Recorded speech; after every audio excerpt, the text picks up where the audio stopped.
Segera download Quran Tadabbur, dia meraih tafsir kebaikan. dalam genggaman Contoh, Anda. bulan Ramadan adalah bulan Al-Quran.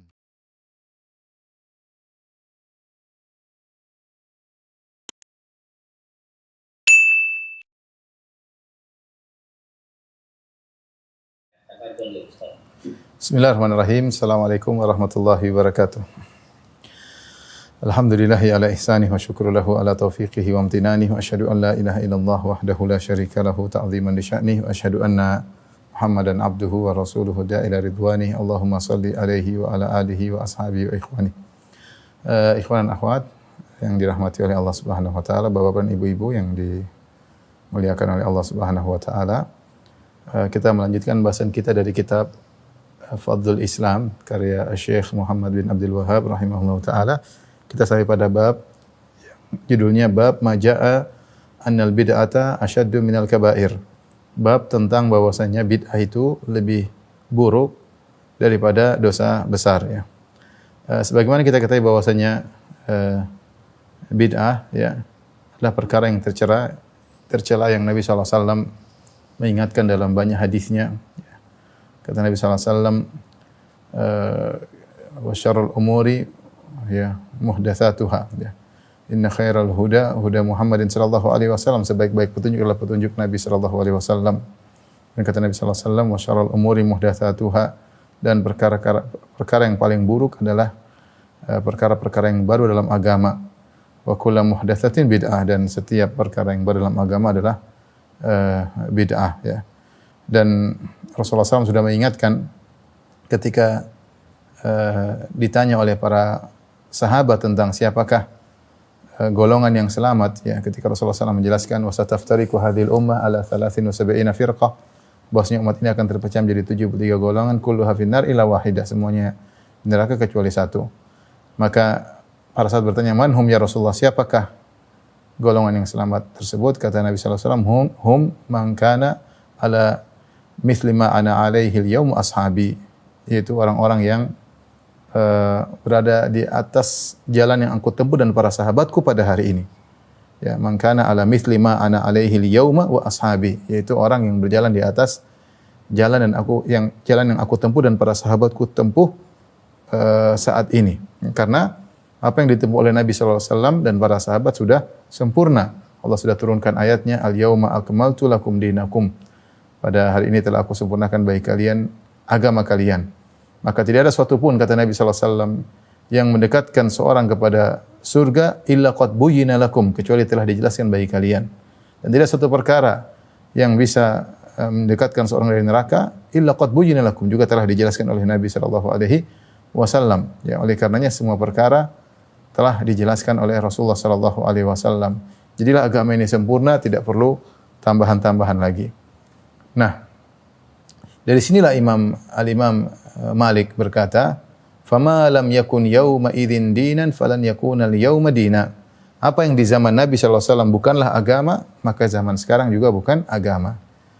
Ini suatu konsekuensi logis yang disebutkan oleh Al-Imam Malik rahimahullahu taala.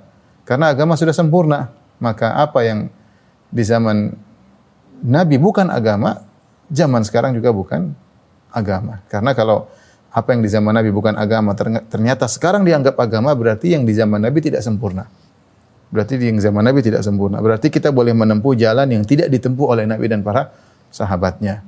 Dari sini Imam Malik juga berkata, man istahsana bid'atan faqad dhanna anna Muhammadan khana risalah. Ya. Fa inna Allah Ta'ala yaqul al-yawma akmaltu lakum dinakum wa atmamtu alaikum ni'mati wa raditu lakum al-Islam madina. Kata Imam Malik rahimahullahu taala, siapa yang menganggap suatu bid'ah itu baik, faqad za'ama, maka dia telah menyangka anna Muhammadan khana risalah, bahwasanya Rasulullah SAW telah berkhianat. Artinya ada risalah yang Rasulullah SAW sembunyikan sehingga tidak disampaikan, dan dia tahu sekarang. Nabi dulu tidak tahu dan dia tahu sekarang. Ini konsekuensi logis juga yang disebutkan oleh Al-Imam Malik. Siapa yang menganggap suatu perkara bid'ah itu baik, berarti Rasulullah SAW berkhianat. Berarti ada perkara baik yang Rasulullah SAW tidak kabarkan kepada kita, kemudian dia yang mengabarkan, pelaku bid'ah ini yang mengabarkan ya. Ikhwan dan akhwat rahmatillah subhanahu wa ta'ala. Oleh karenanya kalau kita bicara tentang bid'ah, tentunya kita berdiskusi dengan mereka pelaku bid'ah, kita tinggal tanya saja. Dan itu dilakukan oleh Imam Ahmad rahimahullahu taala ketika berdebat dengan Ahmad ibnu Abi Duat. Ketika Ahmad ibnu Abi Duat menyuruh orang-orang untuk berkeyakinan bahwasanya Al-Qur'an adalah makhluk. Al-Qur'an adalah makhluk. Maka di antara diskusi Imam Ahmad kepada Ahmad ibnu Abi Duat tokoh Mu'tazilah di depan Amir ketika itu, maka Imam Ahmad berkata, apakah yang kau seru ini bahwasanya Al-Qur'an itu makhluk? Disuruhkan oleh Nabi Muhammad SAW? Kata dia tidak. Taib, apakah yang kau seru ini menyuruh orang-orang untuk melakukannya atau meyakininya bahwasanya Al-Qur'an itu makhluk? Disuruhkan setelah wafatnya Rasulullah SAW, disuruhkan oleh Abu Bakar? Kata Ahmad ibn Abi Duat, tokoh Mu'tazilah, dia mengatakan tidak juga. Taib, apakah Umar menyuruhkan? Tidak juga. Apakah Utsman menyuruhkan? Tidak juga. Apakah Ali menyuruhkan hal ini? Tidak juga lah. Kalau Nabi SAW dan Khulafaur Rasyidun tidak menyuruhkan, lantas bagaimana engkau menyuruhkan masyarakat untuk mengimani hal ini? Ini contoh Imam Ahmad mendebat tentang bid'ah akidah. Bahwasanya akidah yang kau serukan sekarang ini, wahai Ahmad ibnu Abi Duat, tokoh Mu'tazilah, tidak pernah ada di zaman Nabi SAW. Tidak pernah ada di zaman Abu Bakar, di zaman Umar, di zaman Utsman, di zaman Ali. Kalau kau anggap ini baik, berarti mereka semua dulu salah. Logika sangat sederhana. Kalau kau anggap ini baik, berarti dahulu mereka salah atau kurang sempurna. Kau ingin menyempurnakan akidah Nabi Muhammad dan para sahabatnya. Jelas ya. Dan kita bisa berdiskusi dengan metode ini dalam berdebat tentang bid'ah apapun ya. Contoh seperti bid'ah yang dilakukan oleh misalnya sebagian jamaah ketika mereka habis tawaf, mereka sholat 2 rakaat, kemudian setelah sa'i ketika umrah mereka juga sholat 2 rakaat. Kita diskusi, "Thayyib, kamu sholat 2 rakaat setelah sa'i. Apakah Nabi SAW pernah mencontohkannya setelah sa'i sholat 2 rakaat? Yang ada setelah tawaf sholat 2 rakaat. Tapi setelah sa'i, adakah sholat 2 rakaat setelah sa'i? Jawabannya tidak ada. Apakah Abu Bakar, Umar, Utsman, Ali pernah melakukannya? Sholat 2 rakaat setelah sa'i? Ya, tidak ada. Kalau gitu bagaimana? Kenapa kau menyempurnakan? Mana lebih petunjuk umrah yang dilakukan oleh Nabi atau umrah yang kau contohkan? Tentunya yang terbaik adalah wa khairul huda huda Muhammad sallallahu alaihi wasallam. Sebaik-baik petunjuk, sebaik-baik umrah adalah umrahnya Nabi sallallahu alaihi wasallam. Lantas engkau kenapa nambah-nambahin? Ya, berarti yang apa yang kau tambahkan ini tentunya tertolak ya, tertolak. Contoh seperti sebagian ulama seperti Ibnu Abdul Hadi dalam kitabnya Sharimul Munki ketika berdiskusi tentang sebagian orang yang berdoa dengan bertawasul kepada kedudukan si fulan, bertawasul dengan wali fulan, bertawasul dengan fulan-fulan, maka Ibn Abdul Hadi berkata, apakah cara doa seperti ini yang kalian selalu serukan, kalian anjurkan masyarakat untuk berdoa dengan cara doa seperti ini, pernah dilakukan oleh Abu Bakar, Umar, Utsman, kemudian para tabi'in, kemudian dilakukan oleh Imam Arba'ah, pernah? Ternyata enggak ada. Ternyata enggak ada.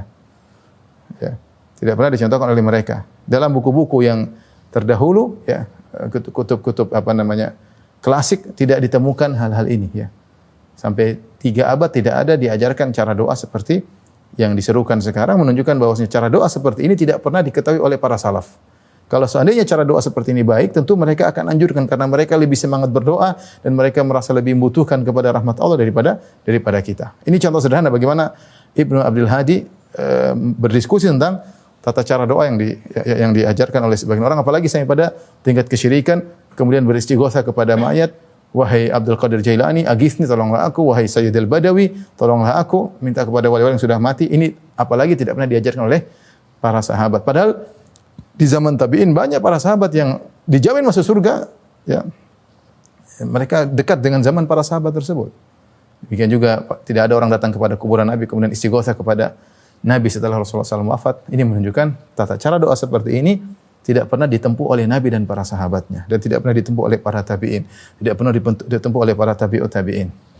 Ya, contoh sederhana juga seperti sebagian orang diskusi tentang masalah Maulid Nabi. Ya, Maulid Nabi dilakukan oleh saudara-saudara kita ya karena kecintaan mereka kepada Nabi SAW. Sederhana, ditanyakan apakah tata cara Maulid Nabi dilakukan oleh para sahabat, para tabi'in, para tabi'ut tabi'in, dilakukan oleh Imam 4, Imam Malik, Imam Abu Hanifah, Imam Malik, Imam Syafi'i, Imam Ahmad? Jawabannya tidak ada. Jawabannya tidak ada. Ya. Padahal tentu mereka lebih cinta kepada Nabi SAW daripada kita, dan mereka lebih semangat berdakwah untuk membuat masyarakat cinta kepada Nabi daripada kita. Tapi mereka tidak menganggap ini suatu ibadah yang hendaknya dilakukan. oleh karenanya di antara pendalilan yang menakjubkan adalah Imam Malik dalam mazhab Malikiyah ada suatu wajhul istidlal yang tentu ini mukhtalaf fihi diperselisihkan oleh para ulama, tapi mereka punya satu sisi pendalilan disebut dengan amal ahli Madinah. Amalan penduduk ahli Madinah. Imam Malik di antara dalil yang dia gunakan adalah tradisi penduduk kota Madinah. Kalau penduduk kota Madinah melakukannya, maka dia berdalil dengan tradisi tersebut. Kenapa? Sederhana, karena penduduk kota Madinah, Imam Malik meninggal tahun 179 Hijriyah. Jadi dia masih di abad kedua, Artinya dia ketemu dengan tabi'in atau dia ketemu dengan dia ketemu dengan tabi'in. Dia di zaman mungkin sigori tabi'in. Wallahu alam. Intinya dia masih di abad kedua. Artinya baru saja sekitar 160 tahun yang lalu Rasulullah SAW meninggal. Rasulullah SAW meninggal 11 Hijriyah. Kemudian dia wafat 179. Jadi dia masih dekat dengan Nabi SAW. Artinya tradisi penduduk kota Madinah pasti terjaga sampai zaman Imam Malik rahimahullahu taala. Kalau memang Maulid Nabi pernah dilakukan oleh sahabat atau tabi'in, tentu akan dinukil oleh Imam Malik karena itu tradisi penduduk kota Madinah dan kuburan Nabi SAW di kota Madinah. Namun Imam Malik tidak pernah menukilkannya dan Imam Malik tidak pernah melakukan tradisi tersebut. Maka bisa dipastikan bahwasanya tradisi tersebut tidak pernah terjadi di zaman Nabi dan zaman para sahabat, di zaman para tabi'in, di zaman Imam Malik tidak pernah terjadi tradisi tersebut. Maka kita katakan bahwasanya kalau ini suatu agama, ya, maka tentunya sudah dikerjakan oleh mereka.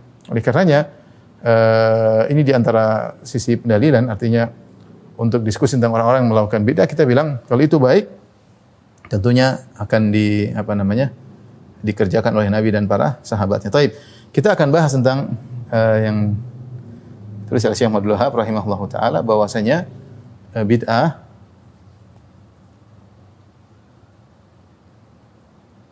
lebih buruk dari maksiat, atau bahkan dia dikatakan di sini dosa besar, dari dosa besar.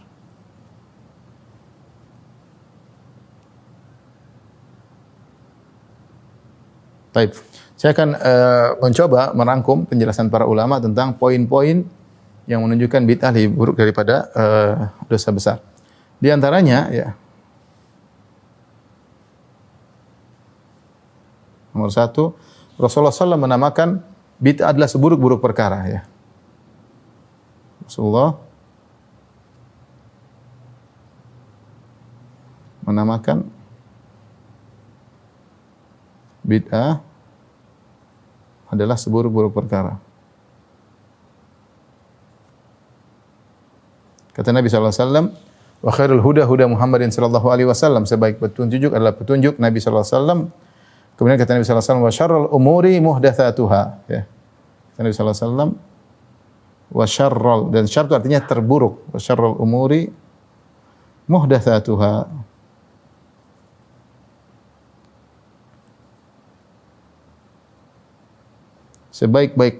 Seburuk-buruk perkara adalah bid'ah.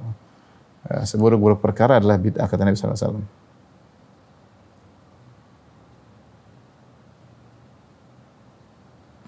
Ini salah satu sisi yang mungkin menunjukkan bahwasanya bid'ah adalah perkara yang buruk, ya. Karena di balik bid'ah ada tuduhan bahwasanya agama kurang sempurna, ya. Karena di balik bid'ah mengkonsekuensikan tuduhan agama belum sempurna.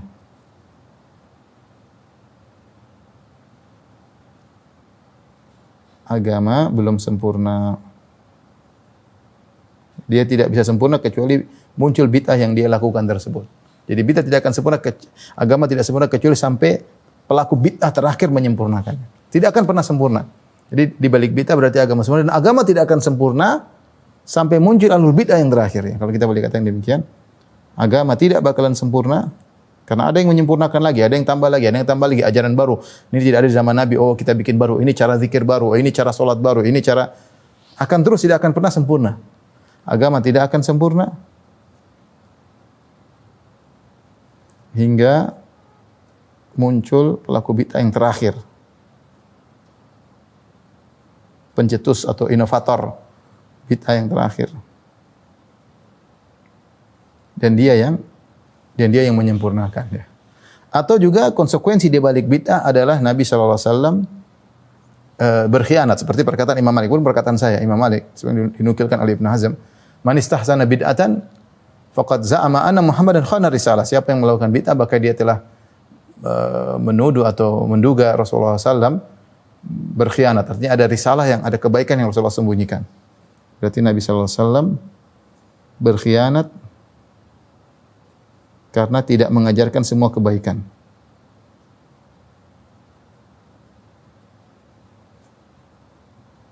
Semua kebaikan. Tapi ini mungkin poin pertama yang menunjukkan bahwasanya bid'ah itu lebih buruk daripada dosa besar. Dosa besar orang tidak menganggap agama tidak sempurna. Dosa besar kembali kepada pelakunya, dia pelaku hawa nafsu. Tidak ada kaitannya dengan sempurna agama atau kurangnya agama. Dosa besar orang ada tersebar dosa besar, ada pelaku dosa besar, tidak ada kelaziman seperti itu. Berbeda dengan bid'ah ada kelaziman yang buruk ya.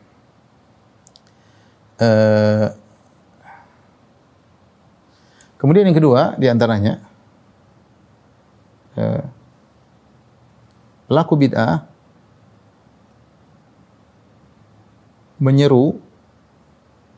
menyerukan bahwasanya bid'ahnya bagian dari agama.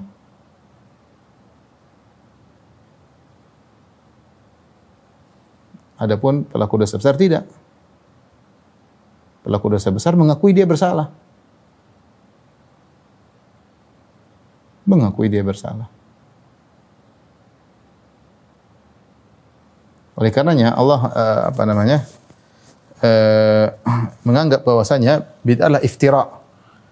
Nanti dibawakan oleh penulis, "Waman adzlamu mimman iftara 'ala Allahi kadziba." Ya, siapakah yang lebih zalim daripada orang yang berdosa atas nama Allah Subhanahu wa taala, ya. Allah berfirman, "Wa man adzlamu mimman iftara 'ala Allahi kadziba." Siapa yang lebih zalim dari orang yang berdusta atas nama Allah, dan orang yang mengatakan ini agama padahal bukan agama adalah dia telah berdosa atas nama Allah Subhanahu wa taala. Dan di antara dosa paling besar adalah wa antaqulu 'ala Allahi ma la ta'lamun. Engkau berbicara atas nama Allah apa yang engkau tidak ketahui. Ini Allah tidak pernah mensyariatkan ini, kemudian engkau mengatakan ini disyariatkan, ini ada pahalanya, ini mustahab, bahkan wajib. Di zaman Nabi enggak ada, sekarang jadi wajib. Ada banyak perkara seperti itu. Zaman Nabi enggak ada, Abu Bakar, Umar, Utsman, Ali radhiyallahu anhum tidak pernah melakukannya, para tabi'in, imam 4 tidak pernah melakukannya, sekarang jadi wajib. Itu banyak seperti itu. Kalau tidak dilakukan dituduh seakan-akan imannya kurang, seakan-akan bermasalah ya, atau dikucilkan. Sehingga memang mereka tidak pernah, mungkin ulama mereka tidak mengatakan wajib, tapi perlakuan mereka menunjukkan bahwasanya seakan-akan itu adalah wajib. Ya. Makanya di antaranya ketika Amr bin Luhai al-Khuzai, ya, Allah sebutkan dalam surat Al-Maidah, di akhir surat Al-Maidah kata Allah Subhanahu wa taala, "Ma ja'alallahu min bahiratin wala sa'ibatin wala wasilatin wala ham, walakinnal ladzina kafaru yaftaruna 'alallahi al-kadziba wa aktsaruhum la ya'qilun." Kata Allah Subhanahu wa taala, Allah tidak pernah mensyariatkan. Saya ingin menyampaikan bahwasanya bid'ah itu berarti pensyariatan. Ya. Ya. Ma lam ya'dzan bihillah, mereka membuat syariat yang tidak diizinkan oleh Allah Subhanahu wa taala. Orang berbuat bid'ah membuat syariat baru yang tidak diizinkan oleh Allah Subhanahu wa taala, mengkonsekuensikan mereka berdosa atas nama Allah Subhanahu wa taala. Dalil akan hal ini di antaranya dalam Al-Qur'an, dalam surat Al-Maidah kalau tidak salah ayat 103, Allah berfirman, "Ma ja'alallahu min bahiratin wala wasilatin wa ma ja'alallahu min bahiratin wala wasilatin wala hamin walakinnal ladzina yaftaruna 'alallahi kadziba wa aktsaruhum la yaqilun." Kata Allah Subhanahu wa taala, Allah tidak pernah mensyariatkan bahira. Ma ja'alallahu min bahiratin wala sa'ibatin, Allah tidak pernah mensyariatkan bahira, sa'ibah, wasila dan ham. Ini 4 jenis hewan.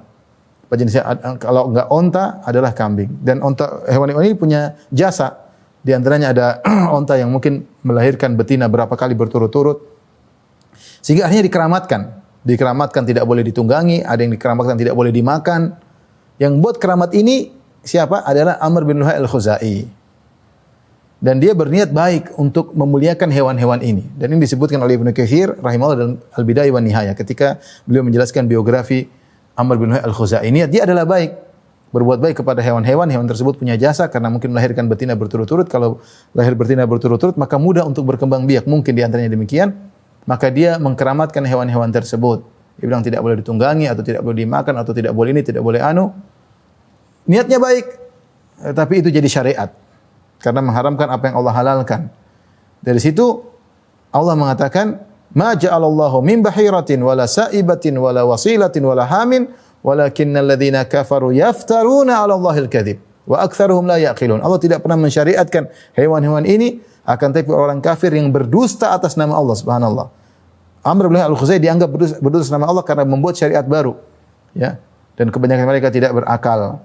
Makanya dia diazab, kata Nabi sallallahu alaihi wasallam, "Ra'aitu Amr bin Luhai Al-Khuzai yajurru qasbahu finnar." Aku melihat Amr bin Luhai Al-Khuzai menggeret ususnya di neraka jahanam. Kenapa? Li'annahu awwalu man sayyabas sawaib. Karena dia yang pertama kali mengkeramatkan hewan-hewan.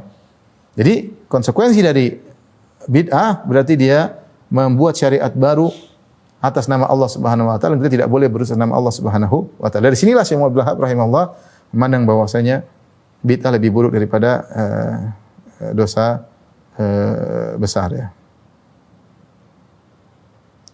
Taib yang berikutnya, ketiga,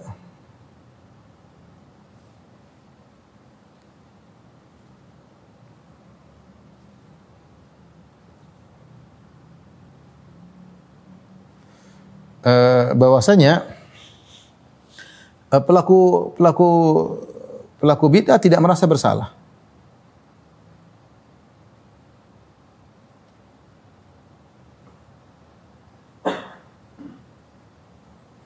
Sehingga dia tidak akan, sehingga sulit diharapkan taubatnya, ya.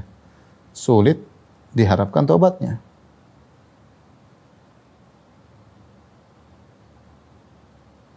Berbeda dengan apa namanya? Pelaku maksiat, mereka sadar bahwasanya mereka bersalah. Oleh karenanya, pelaku bid'ah tidak pernah berdoa, "Ya Allah, lepaskanlah aku dari bid'ah ini." Enggak, malah dia berdoa, "Ya Allah, kuatkanlah aku dengan bid'ah ini. Mudahkanlah aku untuk mengajarkan bid'ah ini." Dia justru berdoa demikian. Adapun pelaku maksiat, kalau dia punya hati, dia berdoa, "Ya Allah, buatlah aku meninggalkan maksiat yang aku lakukan ini." Di sisi inilah makanya bid'ah lebih buruk daripada maksiat. Sekarang dikatakan oleh Sufyan Ats-Tsauri, "Al-bid'atu ahabbu ila syaitan minal ma'siyah." Sungguhnya bid'ah itu lebih dicintai oleh iblis daripada maksiat. Karena al-bid'ah yutabu, al-maksiyat yutabu minha. Ya, kalau maksiat orang mungkin bertobat darinya, adapun bid'ah tidak, sulit untuk bertobat darinya ya. Maka ini dalil bahwasanya bid'ah lebih buruk daripada maksiat dari sisi ini. Kemudian yang keempat,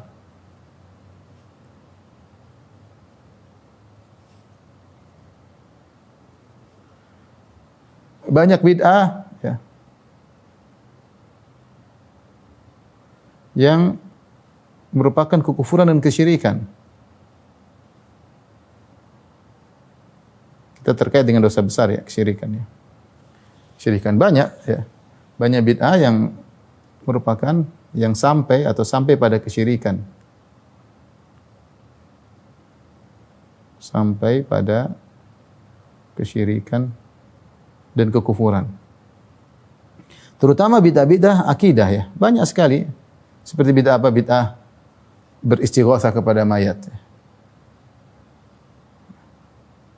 Ini syirik ya, minta kepada mayat. Sementara pelaku bid'ah menyeru hal ini. Sampai kita sudah jelaskan panjang lebar dalam kitab Kasyfus Syubhat. Bagaimana mereka mewasiatkan, jangan minta langsung sama Allah, mintalah kepada wali-wali. Kalau minta sama Allah, terlambat dikabulkan. Allah tidak ngelirik kamu siapa? Minta kepada wali. Ya wali fulan tolonglah aku, wali fulan tolong. Ya. Ini syirik, bid'ah, diyakini kebenarannya, dianjurkan. Dan dia merupakan kesyirikan. Contoh juga misalnya bid'ah,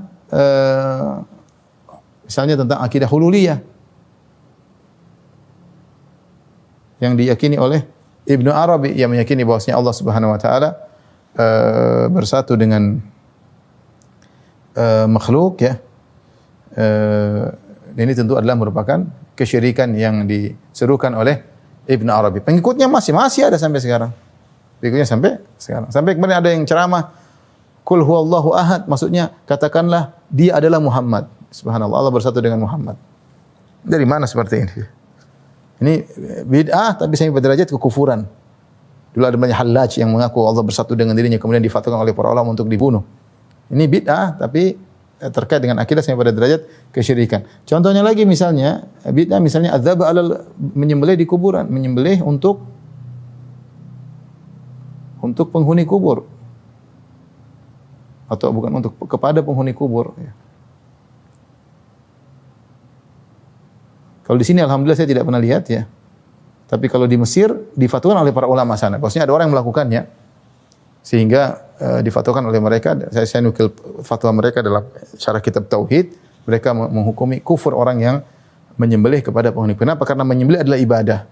Ketika ibadah diserahkan kepada penghuni kubur, maka syirik. Ini bid'ah diserukan oleh sebagian orang untuk dilakukan ya.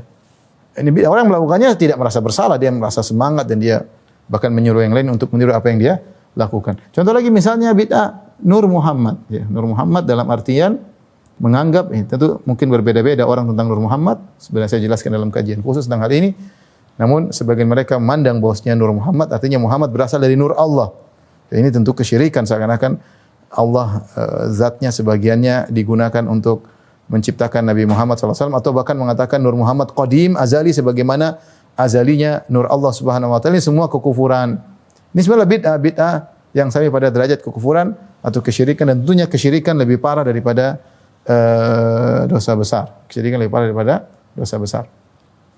Kemudian di antaranya menunjukkan bahwasanya bid'ah lebih parah daripada dosa besar. Banyak bid'ah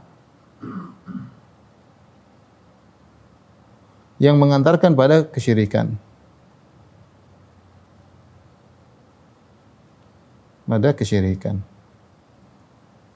Contohnya apa? Contohnya bid'ah misalnya contoh bid'ah meninggikan kuburan, raf'ul kubur ya.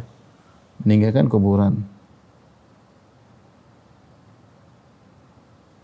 Kuburan dan menghiasinya ya. Ini dilarang ya.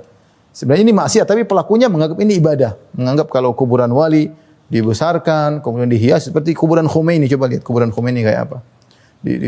Indah luar biasa lebih daripada masjid, diperbagus. Akhirnya ini lama-lama mengantarkan kepada orang-orang untuk mengagungkan sang penghuni kubur. Akhirnya lama minta kepada penghuni kubur.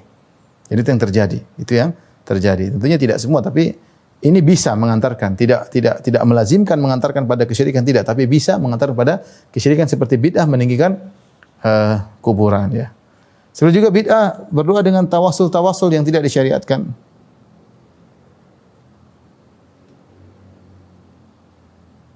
Seperti aku berdoa dengan si fulan, dengan hak si fulan, dengan kedudukan si fulan yang sudah saya sebut. Ini bid'ah tidak pernah dicontohkan oleh para sahabat. Nabi tidak pernah berdoa dengan doa ini, para sahabat tidak pernah berdoa dengan doa seperti ini.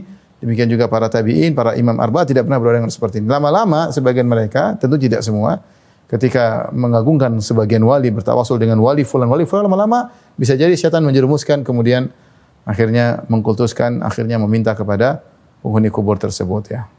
Ini bisa mengantarkan tapi tidak lazim. Ini ada sisi bahwasanya bid'ah terkadang lebih berbahaya daripada kekufuran ya. Contoh juga ya dalil bahwasanya bid'ah lebih parah daripada dosa besar ya.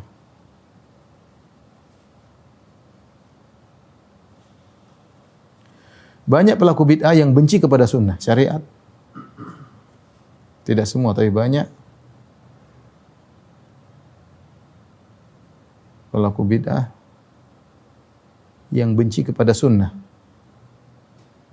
Dan kita tahu benci kepada sunnah itu bisa terjumus dalam kekufuran. Kalau ngerti itu sunnah tapi dia benci. Kalau kebanyakan orang benci sama sunnah tidak ngerti. Ya, dia tidak suka sunnah dihidupkan. Tidak suka sunnah dihidupkan ya. Ya, contoh seperti apa? Contoh seperti sebagian orang tidak suka ketika kita menjalankan sunnah terkait dengan kematian. Sunnahnya orang kematian apa? Kita yang bantu dia. Tidak ada acara makan-makan, tidak ada acara kendurian. Dan ini mazhab Imam Syafi'i, bahkan mazhab 4 mazhab.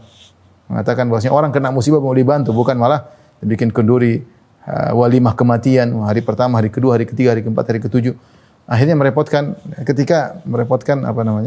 orang yang sudah terkena musibah. Dan itulah yang Nabi SAW katakan, isna'u ta'aman li ali Ja'far fa innahum qad atahum ma yushghiluhum.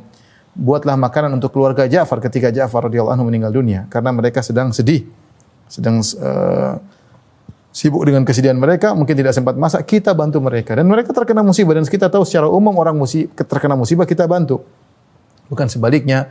Kemudian kita membuat acara-acara dengan macam-macam dalih bahwasanya untuk mendoakan, untuk ini, untuk ini. Ini melanggar mazhab Syafi'i. Ya, makanya saya sering sampaikan, datangkan mazhab Syafi'i membolehkan. Imam Syafi'i melarang, dalam buku-buku fikih Syafi'i semuanya melarang. Maka orang yang mengaku bermadzhab Syafi'i harusnya ngerti akan hal ini. Bahkan dalam buku terakhir fikih Syafi'i kontemporer yang saya bahas juga, yaitu Al-Fiqhul Manhaji, juga penulisnya 3 orang penulis semuanya bermadzhab Syafi'i di zaman kontemporer menyebutkan hal ini bahwasanya termasuk bid'ah. Ya. Dan kita dapati sebagian orang tidak suka ketika kita menghidupkan sunnah ini. Ya, kita ingin, mereka malah benci. Ini sunnah Nabi seperti ini malah dibenci. Ya. Mereka maunya tetap di atas bid'ah mereka. Contoh lagi seperti kita ingin buat kuburan sesuai dengan rata. Mereka tidak suka. Mereka ingin kuburan ditinggikan, mereka ingin apalagi kuburan orang soleh. Mereka, kalau kita bilang sunnahnya diratakan, mereka tidak mau. Mereka tuduh kamu tidak menghargai wali ini, kamu tidak menghargai orang soleh ini. Ya, justru sunnah dibenci, tidak disukai. Ya, tidak disukai. Ya. Demikian juga misalnya kita mengajak masyarakat untuk misalnya zikir, kita ingin masyarakat kembali kepada zikir-zikir yang oleh Nabi SAW. Ini zikir yang bagus, tidak usah zikir-zikir yang mereka tidak suka. Mereka ingin punya zikir yang karya mereka, karya syekh mereka, karya mursyid mereka. Kadang-kadang zikir tersebut, kadang-kadang ada lafal-lafal yang meragukan. Kadang-kadang yang ada yang sharih merupakan kesyirikan, jelas-jelas kesyirikan. Kita ingin menghidupkan masyarakat sibuk dengan zikir-zikir yang datang dari Nabi SAW, mereka tidak suka. Sunnahnya padahal seperti ini. Demikian juga sunnah-sunnah terkait dengan penampilan. Betapa banyak orang ahlul bidah tidak suka orang pakai cadar. Wanita pakai cadar, tidak suka. Betapa banyak ahlul bidah tidak suka misalnya seorang celana cingkrang diejek. Seandainya dia tidak diam aja, nah ini ngejek. Betapa banyak ahlul bidah tidak suka dengan orang misalnya berjenggot. Kalau dia tidak berjenggot enggak ada masalah, dia ya terserah dia lah, tapi dia ngejek orang berjenggot. Ya. Ini bahayanya bid'ah. Bid'ah menjadikan sebagian pelaku bid'ah benci terhadap sunnah-sunnah. Di antara sebabnya karena ketika sunnah muncul, mereka kadang-kadang sebagian mereka pemasukannya terganggu, dunia mereka terganggu. Ini jadi masalah. Ya. Makanya saya bilang hendaknya mereka bertakwa kepada Allah Subhanahu Wa Taala. Kalau mereka tahu itu sunnah Nabi, harusnya mereka kerjakan, harusnya mereka, ya, bukan mereka malah menentang sunnah. Urusnya di akhirat nanti. Sunnah Nabi SAW ditentang. Rasulullah ajarkan gini, malah diselisihi. Ini diantara, beda dengan pelaku maksiat. Pelaku maksiat, ya dia tahu dia salah. Dia bilang, saya tidak seperti itu. Kalaupun, dia karena kejahilan ya. Adapun pelaku bidah, sebagian mereka tahu itu sunnah Nabi. Mereka tahu, mereka terpelajar. Mereka terkadang orang pondokan, mereka tahu itu sunnah, tapi mereka benci dengan sunnah Nabi SAW. Ini, terkadang bid'ah lebih bahaya daripada dosa. Kemudian di antaranya yang lain, ya. Yang keenam, bahwasanya dengan tersebarnya bid'ah,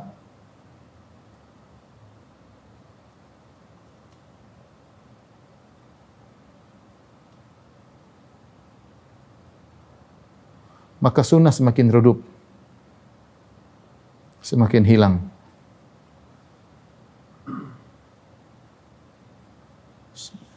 Kalau dahulu para sahabat ada orang melakukan bid'ah, mereka ingkari. Seperti kisah yang ma'ruf dalam Sunan Darimi, ketika Ibnu Mas'ud mengingkari orang yang berzikir rame-rame dengan subhanallah 100 kali rame-rame, subhanallah, subhanallah, subhanallah. Karena hal itu tidak pernah di zaman Nabi. Makanya sahabat kaget, kok ada ibadah model baru. Abu Musa al-Asy'ari aja kaget, maka dia tanya Ibnu Mas'ud ini bagaimana? Ya. Maka Ibnu Mas'ud mengatakan, uddu sayyi'atikum. Daripada kalian zikir rame-rame seperti itu berjamaah satu paduan suara, mending kalian hitung dosa-dosa kalian, jelas pahalanya.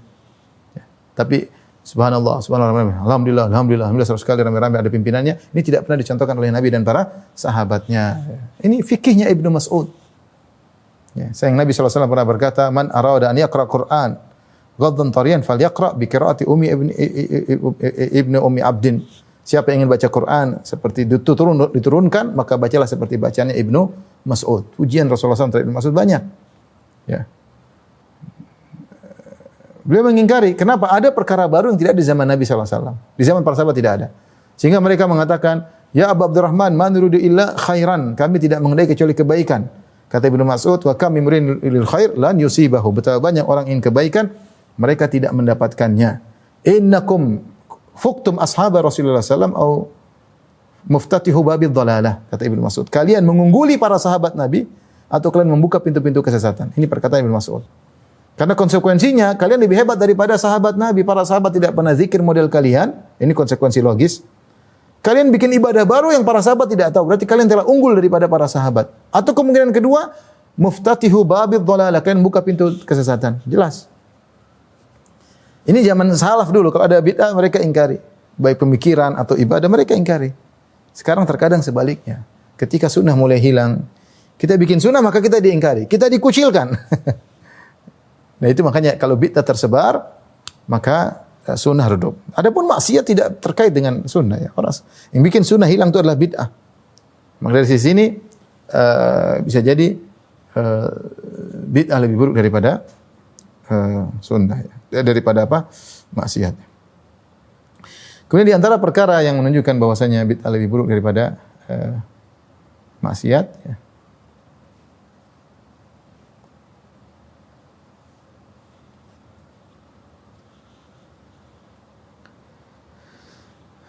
Bahwasanya orang yang melakukan bid'ah diikuti ya. 7.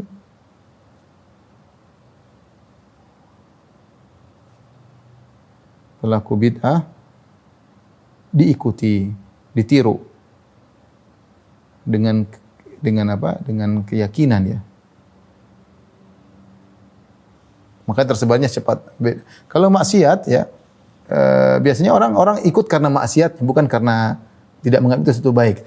Banyak orang itu dicela. Adapun maksiat biasanya dicela. Adapun pelaku maksiat biasanya dicela.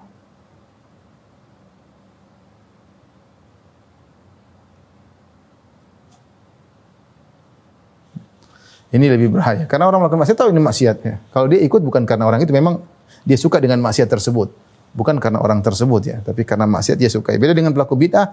Pelaku bid'ah ini ketika bikin bid'ah mudah ditiru karena apalagi pelaku bid'ahnya ternyata orang yang zuhud, ternyata orang yang rajin ibadah, penampilannya Islami, apalagi mudah diikuti. Dulu Amr bin Ubaid, tokoh Mu'tazilah. Akidahnya tentang Mu'tazilah, banyak pengikutnya. Kenapa? Karena dia adalah orang yang zuhud. Mudah nangis, orangnya zuhud, sehingga pengikutnya banyak. Karena dianggap sesuatu ibadah kepada Allah Subhanahu wa taala ya. Dan apa namanya? Di antaranya pelaku bid'ah ya. Bertahan ya. 8 bid'ah ya. Diikuti seringnya sampai hari diikuti hingga ya waktu yang panjang ya. Lihatlah Amr bin Ubaid tahun berapa? Tahun sekitar tahun 200-an. Lihatlah Jahm bin Safwan. Bid'ah yang dia cetuskan sampai sekarang orang ikuti. Ya.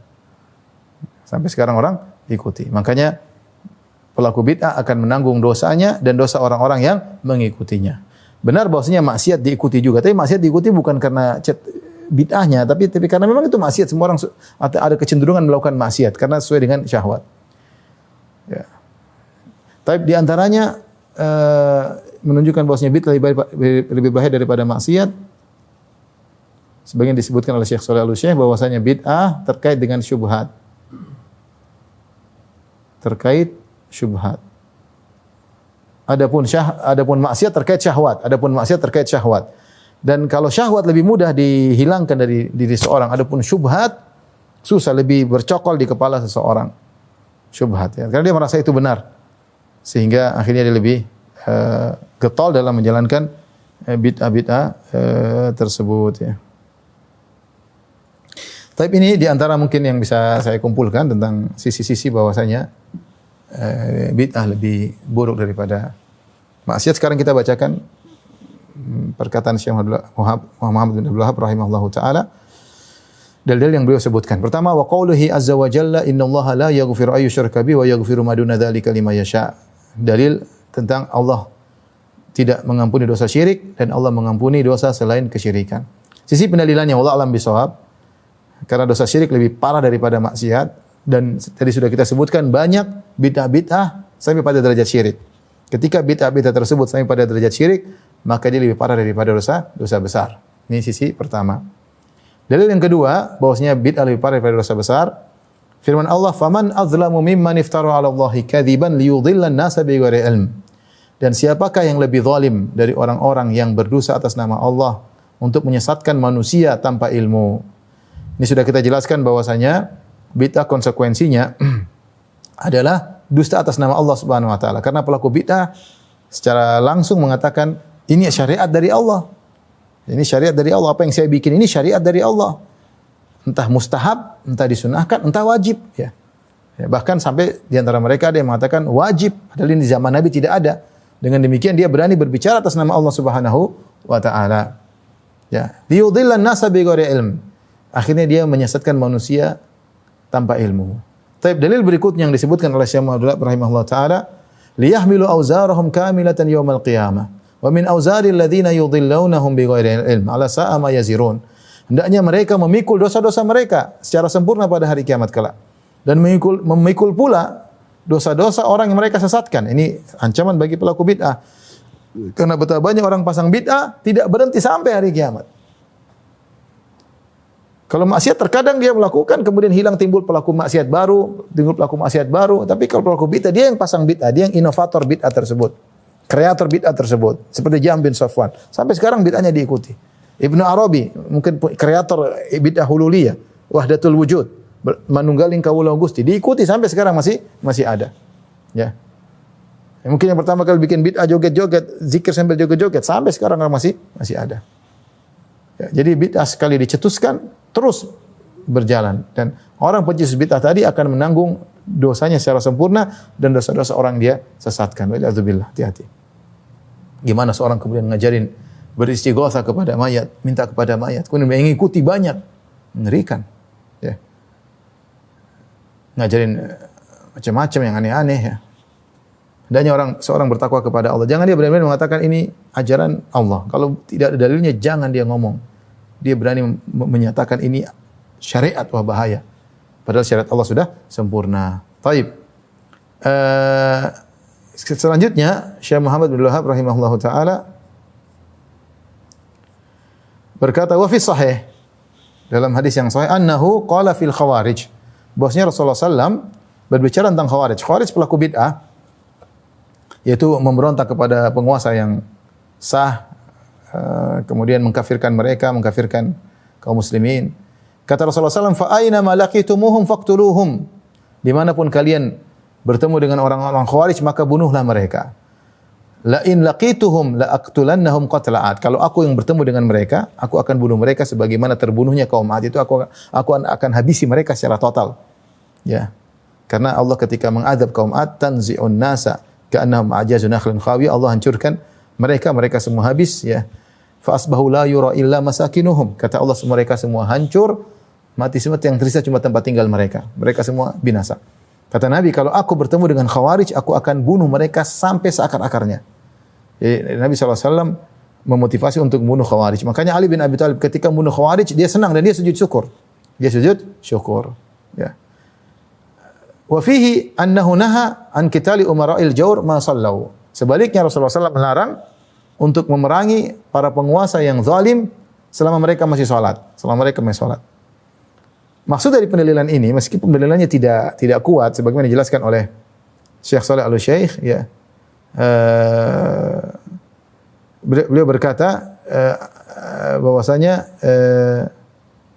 walaysat dalalah wadhihah ya.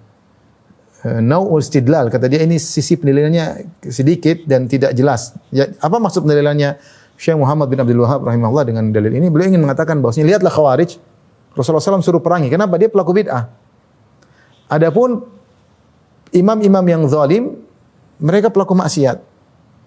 Rasulullah suruh memerangi pelaku bid'ah khawarij untuk dibunuh. Adapun pelaku maksiat seperti imam-imam yang zalim diperintahkan untuk bersabar, tidak boleh memberontak, tidak boleh diperangi selama mereka masih salat, selama mereka belum kufur. Ini secara ada kaitannya bahwasanya pelaku bid'ah lebih buruk daripada dosa besar, ya, daripada dosa besar. Namun sisi pendalilannya tidak begitu kuat, namun inilah sisi pendalilan yang ingin disampaikan oleh Syekh Muhammad Abdul Wahab rahimahullahu taala.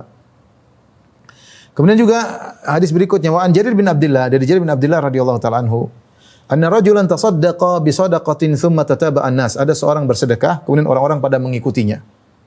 Ikut-ikut bersedekah. Faqala Rasulullah SAW bersabda, "Man sanna fil Islami sunnatan hasanatan falahu ajruha." Siapa yang memberi contoh yang baik, maka bagi dia pahalanya, wa ajru man amila biha, dan pahala orang yang mengikutinya. Ingat, sedekah bukan bid'ah. Sedekah ini adalah amal sunnah. Namun ketika itu sebagian tidak melakukannya. Ketika ada yang mencontohkan ulang, lantas diikuti oleh orang banyak, maka bagi dia pahala sedekahnya dan pahala orang yang mengikutinya. Min ghairi an yanqusa min ujurihim syai', tanpa mengurangi, tanpa berkurang pahala mereka. Jadi kalau seorang melakukan kebaikan diikuti oleh 10 orang, taruhlah pahalanya 10 masing-masing, dia dapat pahala 10 dan dia juga dapat pahala 10 kali 10 100. Sementara orang-orang ini 10 orang tetap dapat pahala 10. Artinya tidak mengurangi pahala mereka. Jadi Allah beri bonus kepada dia karena dia yang mencontohkan. Kemudian ini sisi pendalilannya pada bagian yang kedua. Man sanna fil Islami sunnatan sayyi'atan. Siapa yang bikin sunnah, yaitu jalan baru yang buruk, metode baru yang buruk, kana alaihi wizruha, maka bagi dia dosanya, wa wizru man amila biha, dan dosa orang yang melakukannya. Min ba'dih, setelah dia. Min ghairi an yanqusa min auzarihim syai', tanpa mengurangi dosanya. Hadis riwayat, tanpa mengurangi dosa mereka. Hadis riwayat Muslim. Ini peringatan bagi orang untuk hati-hati ketika berkreasi suatu bid'ah. Hati-hati. Jangan sampai dia bikin satu bid'ah diikuti, akhirnya sampai hari kiamat orang mengikutinya. Semua dosanya kembali kepadanya, ya. Walahu mithluhu min hadits Abi Hurairah wa lafdhuhu. Demikian juga Imam Muslim meriwayatkan dari hadis yang semisalnya dari Abu Hurairah dengan lafalnya, man da'a ila hudan. Siapa yang menyuruh kepada kebaikan, bagi dia pahala orang mengikutinya. Kemudian kata Rasulullah SAW, man da'a ila dhalalah. Siapa yang menyuruh kepada kesesatan, maka bagi dia dosanya dan dosa orang-orang yang mengikutinya, ya. Ini ikhwan dan akhwat yang dirahmati Allah Subhanahu wa taala, yang saya sampaikan pada kesempatan kali ini tentang bahayanya bid'ah. Namun perlu diketahui bahwasanya bid'ah lebih buruk daripada dosa. Ini bukan berarti secara mutlak, tapi dia lebih buruk dari sisi yang kita sebutkan tadi. Karena sebagaimana maksiat bertingkat-tingkat, bid'ah juga bertingkat-tingkat, ya. Kata Syekh Shalih Al-Syekh, ada bid'ah yang kecil, ada bid'ah yang dosa besar, ada bid'ah yang sampai pada kekufuran. Tentunya sebagian bid'ah lebih ringan daripada dosa besar di zina, dosa besar membunuh. Tapi secara jenis bid'ah lebih parah daripada jenis maksiat. Adapun dari secara per bid'ah secara parsial satu demi satu, tentu tidak selamanya bid'ah lebih buruk daripada maksiat. Karena ada dosa-dosa besar maksiat seperti membunuh, berzina, ya, durhaka sama orang tua, tentu lebih berat daripada sebagian bid'ah kecil yang terjadi di masyarakat. Wallahu ta'ala alam bisawab. Demikian yang saya sampaikan. Wabillahi taufiq wal hidayah. Assalamualaikum warahmatullahi wabarakatuh.